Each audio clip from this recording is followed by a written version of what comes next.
Somebody go get her. She's dancing like this. It's a mosquito.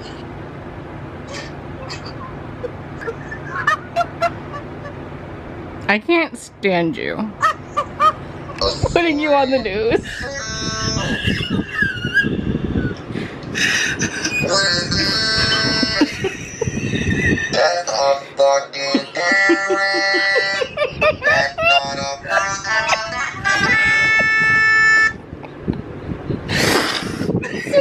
It's 2:30 in the morning. I hate everything about us. Hello friends. So not yesterday but the day before I finished reading 2 books. The first was Fix Her Up by Tessa Bailey, which I'm not going to talk about in this vlog because I already filmed and by this point should have up an entire rant review about it, so I'm not gonna waste any more breath on this book. But I also finished Laura Dean Keeps Breaking Up With Me by Mariko Tamaki and Rosemary Valerio O'Connell. I went into this with very low expectations because I've just been hearing a lot of like either meh reviews or people talking about how it's problematic. So I wasn't sure that I was going to really like it, but I was like, you know, it's a graphic novel. It'll be quick. Ho ho ho. Y'all were wrong because this is a 5-star for me. This basically follows a girl named Freddie, and she is the character who Laura Dean keeps breaking up with. I think I keep going in and out of blurriness. God, I'm so sorry. So basically it just kind of showcases how this relationship affects Freddie and how it causes her to treat the people around her, how the people around her react to her constantly getting her heart broken by this girl. The main thing that I see people saying that they did not like about this book was one, that there is cheating because Laura Dean is kind of like with other people before like officially breaking them up, which yeah, that's shitty, but Laura Dean is not the protagonist. Like, we're not supposed to like her, and I don't think it ever tries to get us to like her, nor does it ever showcase what she does and how she treats Freddie in like a good light. I think everything that happens in this book is very just real. The characters oftentimes make bad decisions, they mess up, they're literally teenagers, and I think it just showed a very simple situation in such a beautiful way. I loved that we were able to see Freddie's sort of infatuation with Laura Dean and the contrast to how the people around her feel about the relationship and feel about the way that this weird relationship has an effect on Freddie. And even though it logically does not make any sense that Freddie keeps taking Laura Dean back, you can kind of understand her perspective. It's a toxic relationship and it's one that she has to figure out. What I loved most about this was the art style. It was impeccable. I am definitely going to be getting a physical copy of this for my shelf because I got this from the library. It is just absolutely stunning. I love the way that it has the kind of color scheme with the black and the grays and the pink. Something I found really interesting was the way the pink helped tell the story. I think the pink is often used to further showcase the emotions, highlight certain things, and the way it was just used in very intricate, small details where if you're not paying attention, you might not even notice, but there's just so much to take away from this graphic novel. I feel like I want to like sit down with an English class and be like, okay, let's discuss. So yeah, I absolutely love this graphic novel. I highly recommend it. 5 stars. Now the other book that I've been reading, I am also not going to talk about in a vlog because it's getting its own separate video. But in between reading that, because I am kind of taking my time, it's a very long book, I have some library books that I do want to get to still. I have the entire Alex and Ada graphic novel trilogy that I would like to get to. And most recently, I picked up The Poet X by Elizabeth Acevedo. Whitney just read this one and she was like, it was a really good, or I think she finished it. Yeah. I don't know much about this, but I know it's in verse and I've just heard from a lot of people that it's like really powerful. So yeah, that's the plan. Hopefully I'll eventually start reading, or at least editing a video, because I haven't done that either because I've just been sitting around playing Uno on my phone. I hate myself. Hello friends, so I'm about to go to the library and return these because I read them last night. So before I do that, I want to talk about them real quick. This is a graphic novel series, obviously Alex and Ada. It is about this dude, Alex, who for one of his birthdays is gifted by his grandmother a robot, an artificial intelligence, Ada. He's a lonely dude. His fiance left him. He didn't ask for this, but his grandma's, you know, one of those grandmas that are like, I'm just gonna do what I think is best for you. So it's set in this really futuristic society. Obviously there's like full human freaking robots. And so it's basically him kind of dealing with the idea of having a robot for the first time and the ethics of it, and should they be sentient? Is that how you say that word? I don't know. Do robots deserve rights? That's basically a big theme of this novel series, and I really enjoyed these. I didn't love the art style, I would say. Like, it was very kind of like realistic but also kind of weird looking, but I loved the storyline of each of these. I love that it's just a 3-book graphic novel series, so it wraps up. I think the arc is so clear through all 3 of them, and it did a really good job of explaining these confusing situations, because obviously this is a very highly advanced society and there's all this crazy technical stuff, but it was never like super confusing to the point where I wasn't enjoying it. I think the way it was drawn and the way it brought us through Alex's daily life just did a really great job of showing us this world. And I also really loved the storyline of robotic rights and how that kind of resonates in today's world when it comes to rights for any marginalized group. There's just a lot of similarities, which is kind of scary because we shouldn't be at that point where we have to, you know, say gay rights, black rights, you know, whatever, but we still are. So I think this was just a really powerful series and very beautiful. I loved these characters. We didn't really get to know much of them. It was definitely plot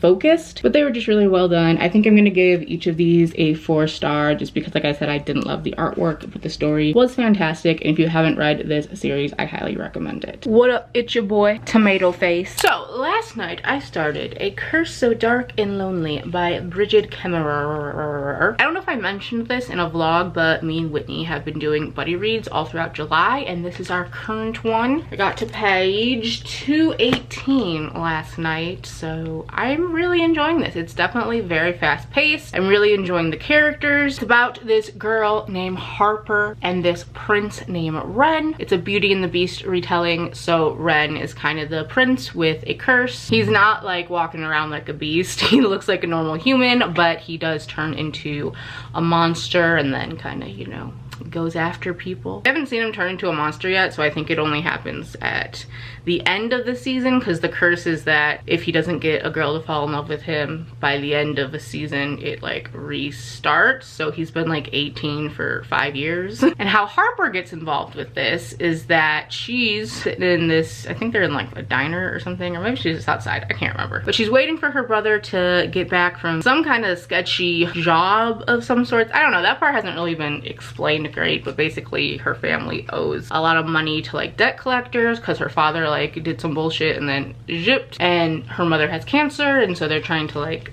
I don't know, do stuff. So her brother does shady things for shady men to pay off debt, handle things, I don't know. Basically she's waiting for him to return because she's the lookout, and she sees this guy kind of like taking this girl who's very drunk, possibly drugged, and she's like, oh bitch, what the fuck. So she has this like metal bar, or she finds it, I don't know, and she like smacks him with it, and so they start fighting, and then all of a sudden she's in this completely different place, and she's like, huh? So basically the guy she was wrestling with is named Gray, and he works for Ren, and he goes and gets the girls that Ren can hopefully fall in love with, and he didn't mean to get her, but because of how it happened, he got Harper. So it's basically Harper settling into this lural fantasy world where she's like, how do I get home, and what the heck, how is this possible? Kind of. That's my biggest, I think my biggest complaint with this so far. Like, I'm really enjoying it, but everything is moving so fast, and Harper just doesn't seem like she had a period of like genuine freaking out. Like, she just seemed to very quickly just be like, okay, this is what we're doing, which I'm not gonna say is not realistic, but it just seemed a little fast in my opinion. And the way things are moving, I'm like, yo, it just seems that she has settled into this role so fast, and it's a little unrealistic. But that's really my only complaint so far. Otherwise, I'm very much enjoying this. Is you here? Hi guys, hold up. Welcome to my most recent reading vlog. Bonnie and I are currently buddy reading the entire month. Of course, you're the freaking exclamation point right now. It's probably me, Hannah.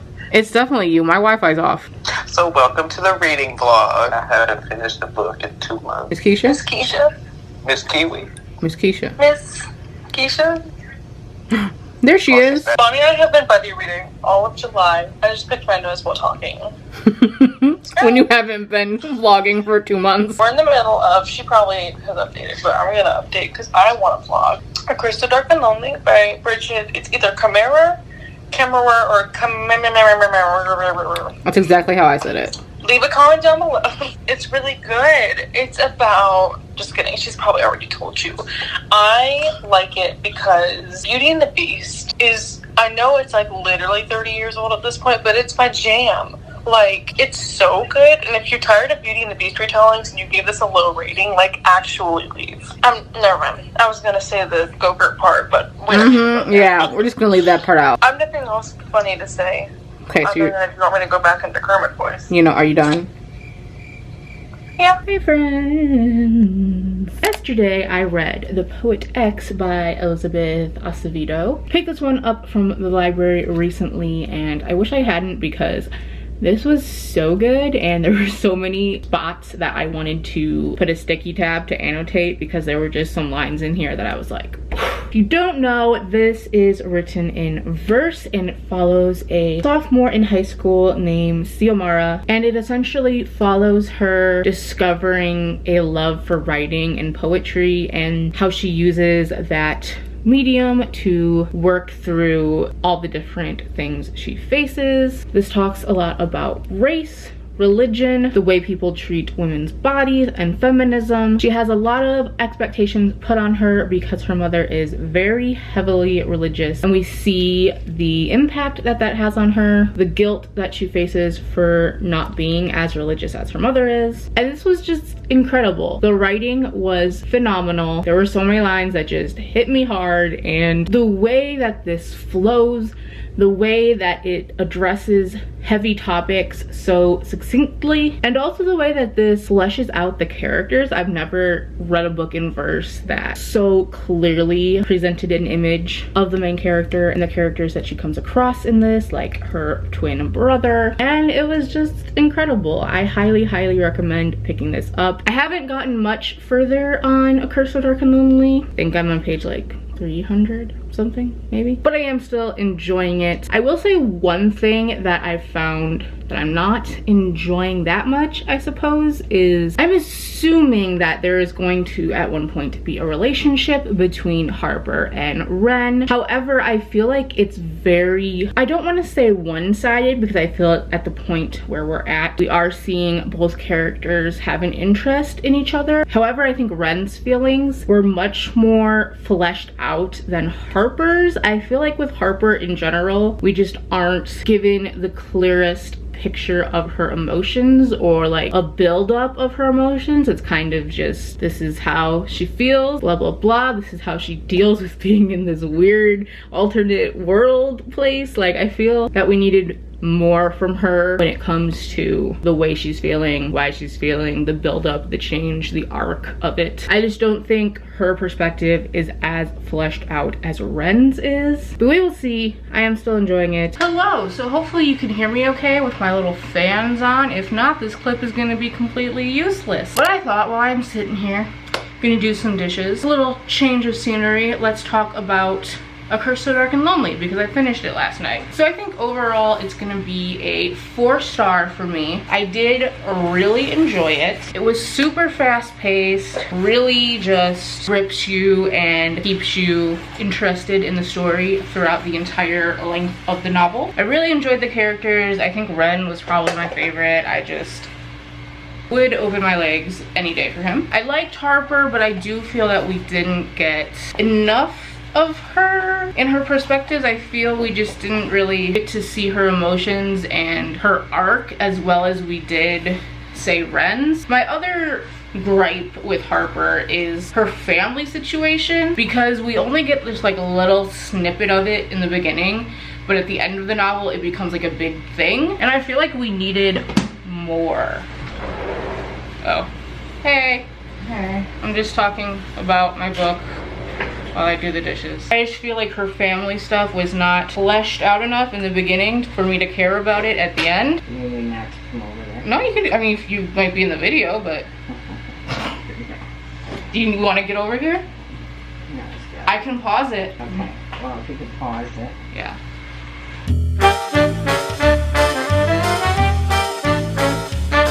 Okay, as I was saying, I actually am I don't remember what I was saying. Thanks, Mom. I just felt like Harper's family situation needed to be more fleshed out in the beginning because it was just very like sketchy and not very well described. And so when we had to deal with it later, I was like, I also feel like there's gonna be a love triangle. It kind of feels like that's heading that way, which I don't like. I just want my boyfriend to be happy because I love him so much. But overall, like I said, I really enjoyed this. I have an arc of the sequel and I'm very excited to dig into that. But it was a lot of fun. Always here for a good Beauty and the Beast retelling. Another thing that kind of was off to me was the pacing of the story. I feel like a lot happened very quickly in the beginning and then the middle started stretching out a little, not to the point where it was slow and boring or anything, but so much happened in the first few days of Harper going to Emberfall. And I don't know, it was just a little off. I felt like I didn't know how much time was passing. So my camera ran out of space before I could finish that clip, classic. But I was basically done talking anyway. I enjoyed A Curse So Dark and Lonely, gave it 4 stars. That's all I had to say. And this is the end of the vlog. Thank you so much for watching. I will see you in my next one, which will be my Reading Rush vlog. I wanted to get this up so that the Reading Rush could be its own separate thing. But yeah, that's all. See you soon. Bye.